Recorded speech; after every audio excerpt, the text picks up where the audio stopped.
Welcome back to my YouTube channel medical and nurses. अब मेरा नाम है कीर्ति। तो आज से इस चैनल पर अब कंटिन्यूस आपकी नर्सिंग क्लासेस स्टार्ट रहेंगी। स्पेशली सैटरडे संडे को आपके लिए टोटल 4 क्लासेस प्रोवाइड करवाई जाएगी। रिकॉर्डेड क्लास रहेंगी पूरी, बाकी अदर डेज एक एक क्लास रहेगी।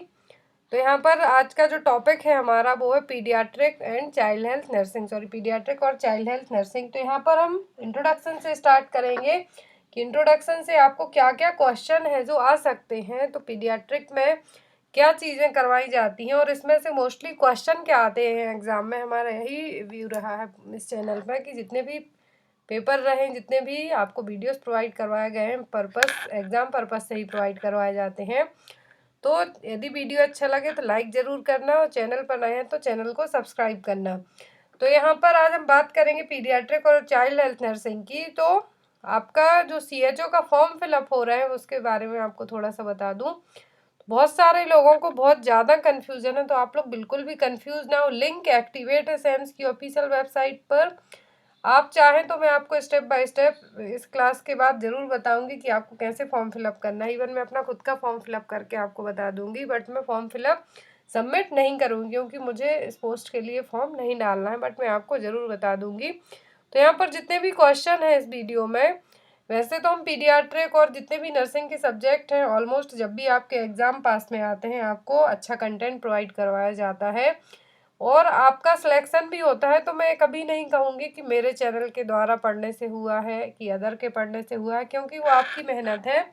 हम लोग का काम होता है आपको गाइड करना, पढ़ना आपका काम होता है कि आप क्या पढ़ते हैं और कैसे वो नॉलेज को गेन करते हैं, राइट। तो यहाँ पर जो हम क्वेश्चन पढ़ेंगे आपको लगेगा कि ये क्वेश्चन ईजी है, बट पीडियाट्रिक में आपको स्टार्टिंग में बेबीज़ के जो वाइटल साइंस है, वेट है, एज है, height, length, respiratory system, pulse है, बेसिक चीज़ें पता होनी चाहिए। देन आफ्टर हम नेक्स्ट पोर्शन पे बढ़ेंगे। तो इंट्रोडक्शन में हमारा जो फर्स्ट क्वेश्चन है वो है, if a baby born with birth weight is 2.9 kg then it means baby is।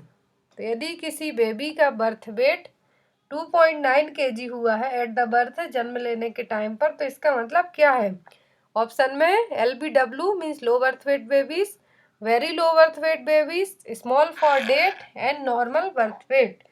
तो जो 2.9 kg बेबी का वेट है, तो जो एक्चुअल में इंडियन जो बेबी का बर्थ वेट कंसीडर किया गया है नॉर्मल, वो है 2.5 टू 3.5 kg। तो यहाँ पर यदि बर्थ वेट 2.9 kg और 2900 ग्राम बर्थ वेट है, तो इसका मतलब क्या होगा कि बेबी का जो बर्थ वेट है वो कितना है, नॉर्मल बर्थ वेट है। So here is the right answer is D.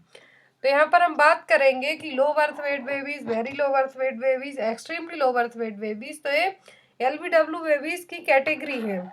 और जो स्मॉल फॉर डेट बेबीज होते हैं और जो अदर IUGR बेबीज होते हैं, स्पेशली इनको स्मॉल फॉर डेट बेबीज कहा जाता है, तो वो है हाई रिस्क न्यूनेट की कैटेगरी में आएंगे। लो बर्थ वेट बेबीज भी आते हैं इसी कैटेगरी में, बट यहाँ पर हमारा क्वेश्चन था कि नॉर्मल बर्थ वेट को लेके। तो जो नॉर्मल इंडियन बेबीज का बर्थ वेट होता है वो होता है 2.5 किलो से 3.5 किलो तक, that means 2.5 kg to 3.5 kg तक। और यदि ग्राम में पूछा जाए तो 2500 ग्राम से लेकर 3500 ग्राम तक। उसके बाद यदि बेबीज का वेट 3500 ग्राम से ज़्यादा है, फिर 3.5 kg से ज़्यादा होता है, तो वो डायबिटिक मदर में उस तरीके के बेबीज डिलीवर होते हैं। इवन जो डायबिटिक मदर होती हैं उनके बेबीज का at the birth weight 4 kilo तक हो सकता है, 4.12 तक हो सकता है।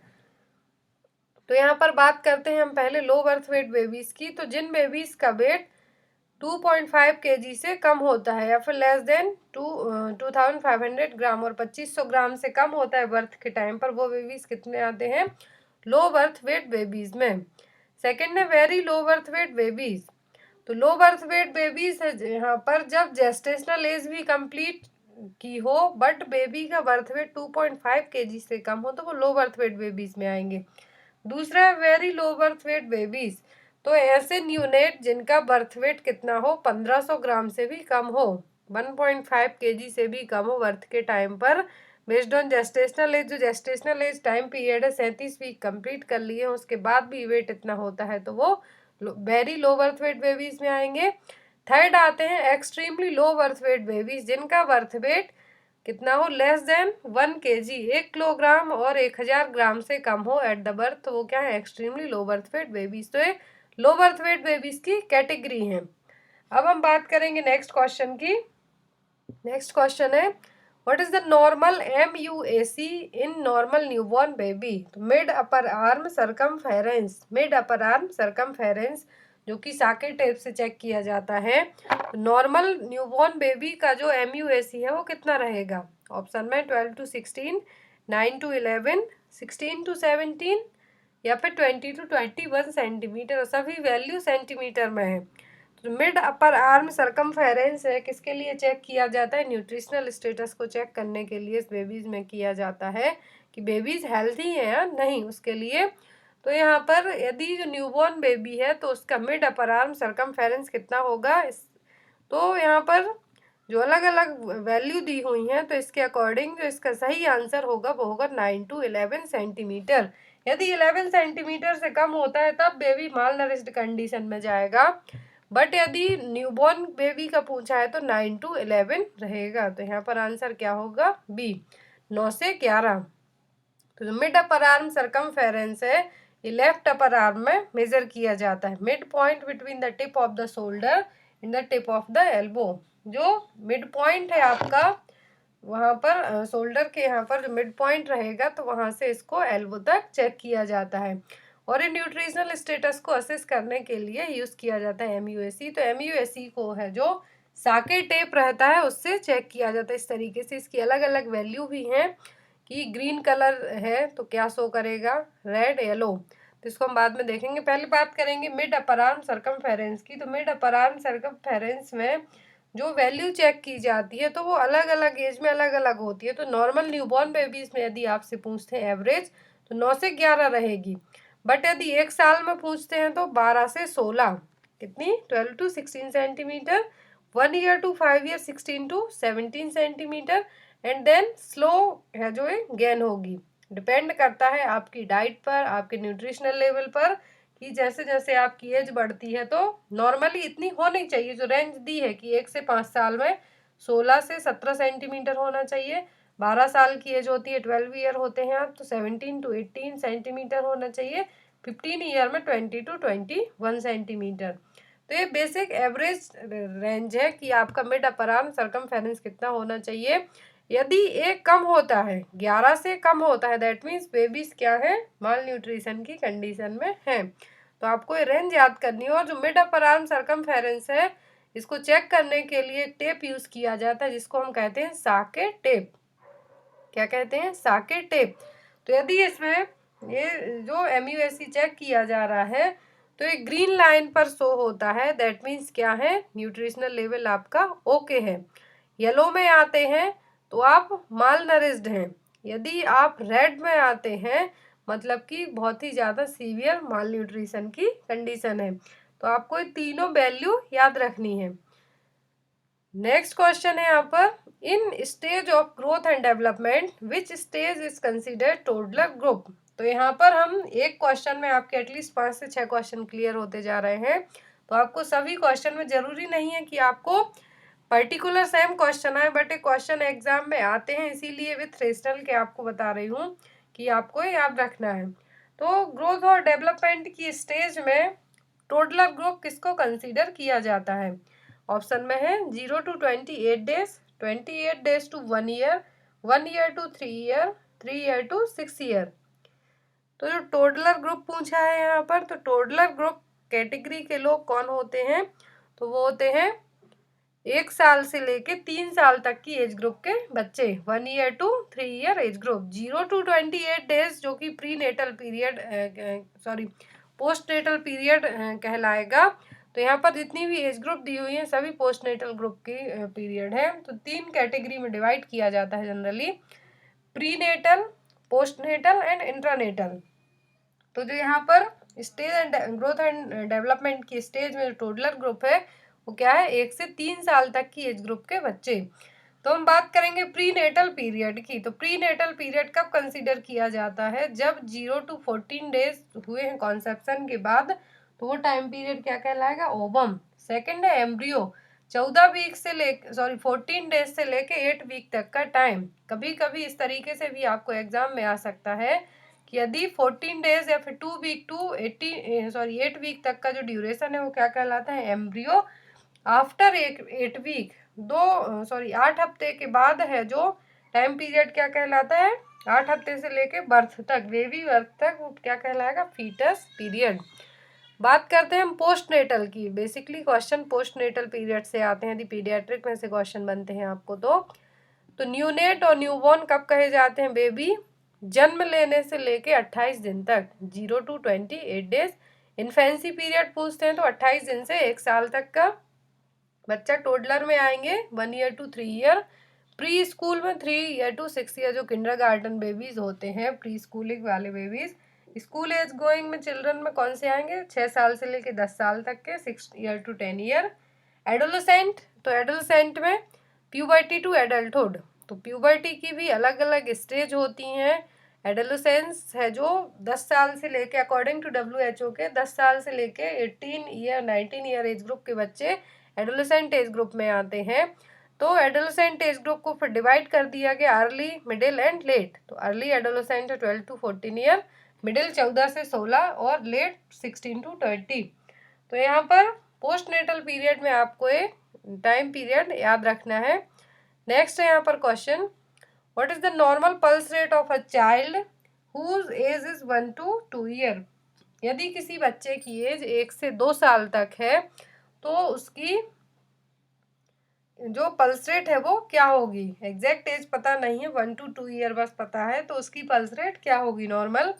ऑप्शन में है 80 to 130 पर मिनट, 120 to 160 पर मिनट, 78 to 120 पर मिनट, 60 to 100 पर मिनट। तो यहाँ पर जो 1 से 2 साल तक के एज ग्रुप के बच्चे की जो पल्स रेट होगी वो होगी 80 से 130 पर मिनट। नॉर्मल एडल्ट की पूछते हैं तो कितनी होगी, 75 से 100 तक के बीच में जा सकती है। बट यदि बच्चों में पूछते हैं तो अलग अलग होगी कि न्यूबॉर्न बेबीज यदि पूछते हैं 0 to 3 मंथ तक के हैं तो उनमें 100 से 150 तक हो सकती है। और जो इन्फेंट हैं 3 to 6 मंथ तक की एज ग्रुप के उनमें 90 से 120। इन्फेंट में 6 to 12 मंथ की एज है तो 80 से 120। और जो चिल्ड्रन है जिनकी एज 1 से 10 साल तक है तो उनमें 70 से 130 तक क्या हो सकती है, पल्स रेट हो सकती है। तो यहाँ पर यदि न्यूबॉर्न पूछते हैं तब डिफरेंट आएगा, इन्फेंसी में डिफरेंट, और इन्फेंसी में भी यदि 6 से 12 महीने पूछते हैं, 3 से 6 महीने पूछते हैं तब अलग अलग पल्स रेट होगी। यदि एवरेज पूछते हैं इन्फेंट में तो आप 110 या फिर 120 बता सकते हैं। और चिल्ड्रन में 1 से 10 साल तक में 70 से 130 तक है जो पल्स रेट रहती है। नेक्स्ट क्वेश्चन है यहाँ पर, the normal axillary temperature of a newborn is between which of the following range. Axillary temperature पूछा है तो हमेशा जब रेक्टल और एक्सिलरी टेम्परेचर पूछा जाता है तो यहाँ पर 0.5 का है जो डिफरेंस आता है, माइनर डिफरेंस आता है। रेक्टम से टेम्परेचर चेक करेंगे तो थोड़ा ज़्यादा आएगा, बट एक्यूरेट टेम्परेचर की बात की जाए तो रेक्टम से है जो सही टेम्परेचर बताया जा सकता है, accurate temperature. But normal axillary temperature पूछा है न्यूबॉर्न बेबीज का तो कितना होगा। ऑप्शन में है 40 to 42 degree Celsius, 30 to 32 degree Celsius, 33.5 to 34.5 degree Celsius, या फिर 36.5 to 37.4 डिग्री सेल्सियस। तो यहाँ पर सेल्सियस में टेम्परेचर पूछा है कि नॉर्मल एक्सिलरी टेम्परेचर क्या होगा न्यूबॉर्न बेबीज का। तो जो नॉर्मल टेम्परेचर होगा वो होगा 36 से लेके 38 तक इवन है जो नॉर्मल टेम्परेचर कंसीडर किया जाता है न्यूबॉर्न बेबीज में। यदि 34.5 या फिर 35 से नीचे जाता है तो हाइपोथर्मिया की कंडीशन बेबीज में बहुत जल्दी होती है, हाइपोपैरेक्सिया के कंपेयर में हाइपोथर्मिया। तो यदि बेबीज का टेम्परेचर बिलो 35 जाता है दैट मीन्स बेबी को क्या है, हाइपोथर्मिया की कंडीशन डेवलप हो रही है। तो ऐसे में नॉर्मल रेंज है बेबीज, न्यूबॉर्न बेबीज के टेम्परेचर की वो कितनी है, 36.5 to 37.4 डिग्री सेल्सियस। तो here is the right answer is D.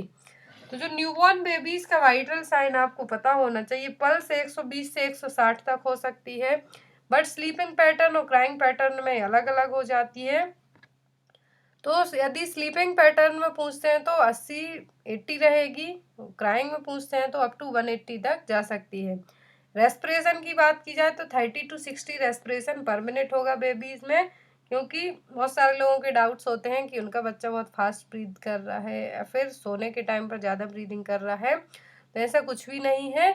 यदि बच्चे में आप रेस्पिरेशन को काउंट करना चाहते हैं तो 1 मिनट में आपका जो बच्चा है 30 से 60 रेस्पिरेटरी पर मिनट तक ब्रीदिंग करेगा, रेस्पिरेशन लेगा। ब्लड प्रेशर भी डिफरेंट रहेगा बच्चों में एज कम्पेयर टू एडल्ट के। तो बच्चों में यदि एट द बर्थ बीपी पूछा जाता है ब्लड प्रेशर, तो 80 से लेके 60/40 टू 45 टू 40 तक है जो क्या हो सकता है, बीपी हो सकता है। टेम्परेचर अलग अलग बताया गया, एक्सिलरी रूट से अलग, स्किन से अलग और रेक्टल से अलग। तो यदि एक्सिलरी पूछते हैं तो एक्सिलरी 36.5 टू 37.4 और 2 तक हो सकता है। तो इसको यदि फ़ारेनहाइट में पूछते हैं तो आप फार्मूला यूज़ करके जो सेल्सियस टू फ़ारेनहाइट में चेंज किया जाता है वो यूज़ करके निकाल सकते हैं। तो यहाँ पर यदि एक्सिलरी टेम्परेचर फ़ारेनहाइट में पूछते हैं बच्चों में, सॉरी न्यूबॉर्न बेबीज़ में, तब 97.5 से 9900 डिग्री फ़ारेनहाइट तक माना जाएगा। यदि 101 क्रॉस करता है दैट मीन्स बच्चे को फीवर है। नेक्स्ट है यहाँ पर what is the length range of baby in 3 month. तो यदि किसी बेबी की एज 3 मंथ है तो उसकी लेंथ और हाइट की बात कर रहे हैं हम, लंबाई की, तो कितनी होगी। ऑप्शन में 50 सेंटीमीटर, 60 सेंटीमीटर, 70 सेंटीमीटर या फिर 90 सेंटीमीटर। तो एट द बर्थ कितनी हाइट होती है बेबी की और लेंथ, तो एट द बर्थ होती है बेबीज की हाइट 50 सेंटीमीटर, 50 सेंटीमीटर जो नॉर्मली रेंज रखी गई है, तो कितनी होगी 50 सेंटीमीटर। और जब 3 मंथ में पूछा जाता है तो कितनी होगी, तो होगी 60 सेंटीमीटर, क्योंकि एवरी 3 मंथ में बेबीज हैं जो 5 to 10 सेंटीमीटर, मोस्टली 5 सेंटीमीटर अपनी हाइट गेन और लेंथ गेन करते हैं। कब तक, इस 1 साल तक की एज तक। 1 साल तक जो बेबीज हैं हर 3 महीने में उनकी 5 सेंटीमीटर 7 सेंटीमीटर हाइट गेन होगी, लेंथ गेन होगी 1 साल तक। देन आफ्टर उसके बाद थोड़ा और फास्ट होगी, फिर कुछ ईयर तक फास्ट होने के बाद फिर से स्लो हो जाएगी। 12 साल तक हर साल 10 सेंटीमीटर 5 सेंटीमीटर हाइट गेन होगी, बट उसके बाद स्लो हो जाएगी। तो जो एट द बर्थ बेबीज की हाइट और लेंथ पूछते हैं तो 50 सेंटीमीटर होगी, और 3 महीने में पूछते हैं तो 60 सेंटीमीटर। बात करते हैं हम हेड सर्कमफेरेंस और चेस्ट सर्कमफेरेंस की, क्योंकि ये भी बेसिक टर्म है आपकी पीडियाट्रिक में। तो यदि हेड सर्कमफेरेंस की बात की जाए तो एट द बर्थ कितना होता है, 34 से 35 सेंटीमीटर, 2 महीने में 38, 3 महीने में 40, 4 महीने में 41 और 6 महीने में 42 से 43 सेंटीमीटर। तो ये एट द बर्थ जितना हेड सर्कमफेरेंस है उससे 2 सेंटीमीटर एवरी मंथ में बढ़ता जाएगा। देन आफ्टर जो सॉरी हेड सर्कमफेरेंस है इसका चेस्ट सर्कमफेरेंस से कंपेयर किया जाएगा, तो एट द बर्थ क्या रहेगा, जो हेड सर्कमफेरेंस है 3 सेंटीमीटर कम होगा, किसके, चेस्ट सर्कमफेरेंस के। और जो नॉर्मल हेड सर्कमफेरेंस रहेगा वो कितना होता है, 31 सेंटीमीटर।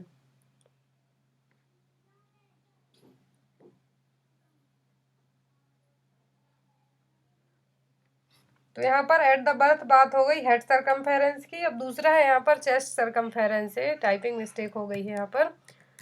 तो इस चेस्ट सर्कमफेरेंस कितना होता है हेड सर्कमफेरेंस के 3 सेंटीमीटर कम, यहाँ पर साफ लिखा है it's about 3 centimetre less than the head circumference at the age of birth. तो बर्थ के टाइम पर हेड सर्कमफेरेंस और चेस्ट सर्कमफेरेंस को कंपेयर किया जाता है, तो हेड सर्कमफेरेंस से चेस्ट सर्कमफेरेंस 3 सेंटीमीटर तक कम होगा, बट नॉर्मल 31 सेंटीमीटर होगा। यदि हेड सर्कमफेरेंस 34 है तो at the time of birth chest circumference 31 centimetre होगा। स्टार्टिंग में क्या रहेगा, डिफरेंट रहेगा, बट जैसे जैसे एज बढ़ेगी तब क्या होगा कि जो चेस्ट सर्कमफेरेंस है और हेड सर्कमफेरेंस है इक्वल हो जाएगा 1 साल तक की एज में। लेकिन बाद में चेस्ट सर्कमफेरेंस बढ़ेगा और हेड सर्कमफेरेंस जितना है उतना ही रह सकता है, थोड़ा बढ़ेगा as compare to chest circumference के। नेक्स्ट यहाँ पर who is the father of paediatric, तो सभी को पता है कि पीडियाट्रिक के फादर कौन है, वो है अब्राहम जैकब। यदि इंडियन पीडियाट्रिक के फादर पूछते हैं तो वो है डॉक्टर केसी चौधरी। बट यदि आपको ओनली क्वेश्चन आता है फादर ऑफ पीडियाट्रिक, तब आपको मार्क करना है अब्राहम जैकब। यदि इंडियन पीडियाट्रिक के फादर पूछे जाते हैं तो वो है डॉक्टर केसी चौधरी। नेक्स्ट क्वेश्चन है यहाँ पर, weight of baby at the time of birth is 3.5 kg, then which age baby weight is triple। तो यदि किसी बेबी का बर्थ के टाइम पर वेट कितना है 3.5 kg है, तो किस एज में बेबी का वेट 3 गुना हो जाएगा, ट्रिपल हो जाएगा। ऑप्शन में 12 मंथ, 6 मंथ, 15 मंथ, 24 मंथ। तो यहाँ पर डबल सबको पता है कि 5 to 6 मंथ में हो जाएगा। ट्रिपल की बात की जा रही है, यदि आपके बेबी का बर्थ वेट 3.5 kg जन्म के टाइम पर है तो 3 गुना, डबल कितना होगा 7 kg, तो 7 में 3.5 और आप ऐड कीजिए तो 10.5 kg के एज में बेबी का वेट इतना हो जाएगा। तो ट्रिपल बर्थ वेट कब होता है, 1 ईयर और 12 मंथ की एज में। डबल होता है 5 to 6 मंथ की एज में और ट्रिपल होगा 12 मंथ और 1 ईयर की एज में। तो गाइज ये थे बेसिक क्वेश्चन पीडियाट्रिक के। आई होप आपको वीडियो अच्छा लगा हो। तो जो नेक्स्ट सेक्शन रहेगा पीडियाट्रिक का ही, क्योंकि अभी हम 1 वीक ओनली पीडियाट्रिक पर ही फोकस करेंगे। तो जो नेक्स्ट पोर्शन रहेगा पीडियाट्रिक का वो होगा इम्यूनाइजेशन को लेके, जिससे बहुत सारे क्वेश्चन एग्जाम में आते हैं। तो thank you for watching us, bye bye.